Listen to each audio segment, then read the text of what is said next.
To build anything that truly lasts, it takes time.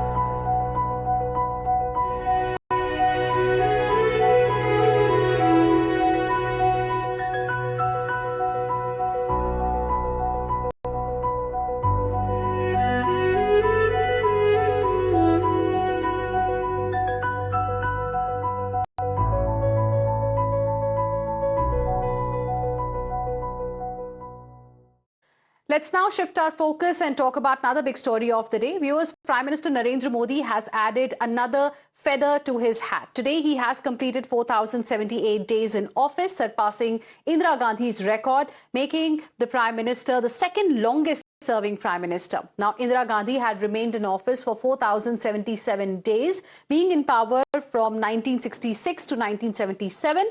The BJP hailed the achievement, recalling the nearly 24-year journey of the Prime Minister as the head of a democratically elected government at the state and the central level. From highlighting that he is the longest-serving non-Congress PM to longest-serving PM from a non-Hindi speaking state. The BJP highlighted how he was the only non-Congress PM to complete 2 full terms in office and being re-elected with full majority. The BJP said the tenure of the Prime Minister is the validation of the public trust in his good governance. देखिए, प्रधानमंत्री मोदी जी का नेतृत्व जो है उस पर सबको गर्व है और नेतृत्व में जो गुण होना चाहिए वो भरोसेमंद हो, लोकप्रिय हो, विश्वसनीय हो, बड़े से बड़े निर्णय लेने वाला हो और त्यागी और तपस्वी हो। ये सभी के सभी जो गुण हैं माननीय प्रधानमंत्री नरेंद्र मोदी जी में सभी देशवासियों को देखने को मिलता है और इसी के कारण है कि प्रधानमंत्री मोदी जी के नेतृत्व में भारत निरंतर आगे बढ़ रहा है, चौथी अर्थव्यवस्था बन गया है, विश्व की सबसे तेज गति से चलने वाला तीसरी बार 3 साल लगातार अर्थव्यवस्था बना है, चौथी साल में चलेगा। तो एक नेतृत्व में यही गुण होना चाहिए कि वह हम सब जब देखते हैं प्रधानमंत्री मोदी जी का नेतृत्व सर्वगुण संपन्न है। सारे के सारे जो गुण है जो नेतृत्व में होना चाहिए उससे बढ़कर के प्रधानमंत्री मोदी जी में के नेतृत्व में सबको देखने को मिलता है। It is not only about the time he's now on the second this thing. It is about work also. The amount of work our Prime Minister has done in his tenure as a Prime Minister is tremendous. I don't think any Prime Minister, even Jawaharlal Nehru, has taken so many decisions and they're tough ones. So I must congratulate him for completing more than 4,000, how many days? 4,300 or some days. But I'm sure that, and we are very sure that he is going to be number 1 and he is going to break Jawaharlal Nehru ji's also record also. And I wish him all the best. Let's now go across to my colleague Pragya joining us live right now for more on this. Pragya, it's interesting. Prime Minister Narendra Modi has become the second longest consecutively serving Prime Minister in India's history, only behind country's first Prime Minister Jawaharlal Nehru.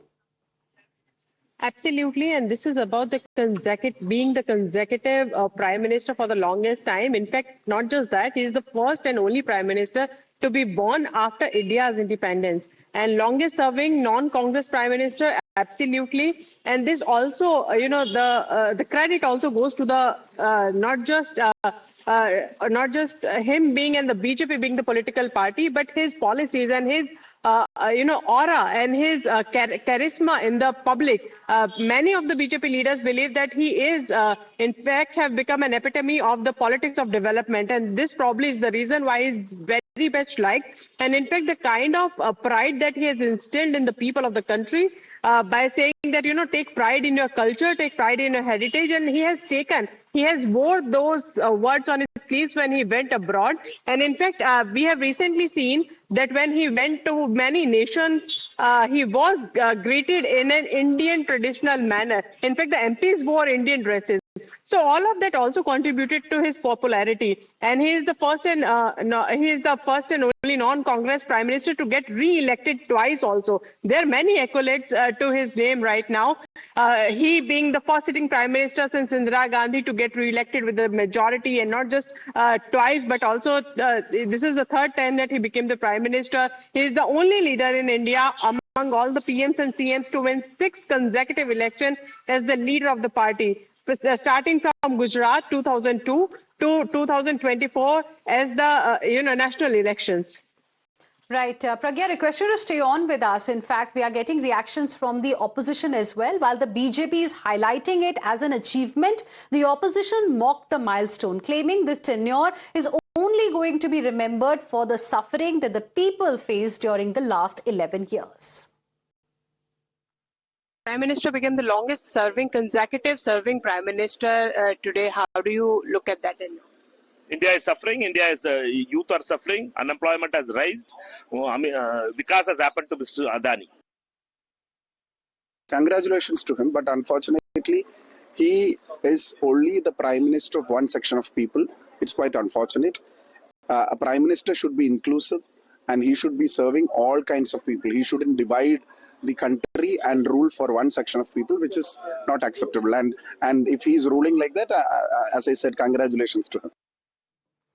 Let's now go across to my colleague Pragya, who continues to be with us at this point in time. Pragya, now the point is, even if opposition is raising questions, the ground reality is that it is the people of this country who have been, voting for him and his party. And that's the reason why we are seeing third term of Mr. Narendra Modi as the Prime Minister.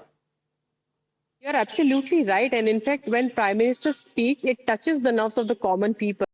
Look at the way he changed, Padam Shris.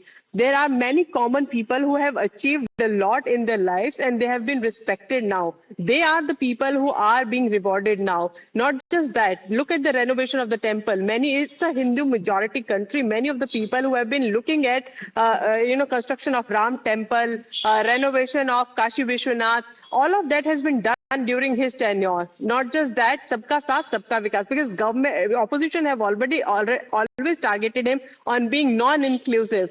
Prime Minister, through the data and also to the numbers, have said that every scheme of the government has gone to everyone who is socially backward and also, poor. And it also included many of the people from the Muslim community. So, sabka saath, sabka vikas has been, the mantra of Modi government. So, to counter the opposition, also Prime Minister speaks through policies and also the welfare scheme that has gone down to the people and also to the community to which opposition is also pandering to. So all of that, not just that, there are many policies. There is a cultural working environment shift in the country as well. So, all the things that we thought that, it affects the common man, but has never become a part of the policy, like being toilets in public spaces. It becomes such a huge hit among women. Many of us would go out and, would wonder whether there's a clean toilet nearby. Where should we go? Should we wait? All of that, he touched the nerves of the common people, and that is why he became so popular that he came back with he came back as a PM for the third time. May not get majority, but also opposition should understand that they also need to realize that they also need to be among the people to feel the pulse of the grassroots in order to counter a prime minister, at least if they want to counter that electorally. All right. Thank you very much, Pragya, for the moment, for joining us with your inputs on the story. We will slip into a short break right now. We'll be back with lots more. Stay with us.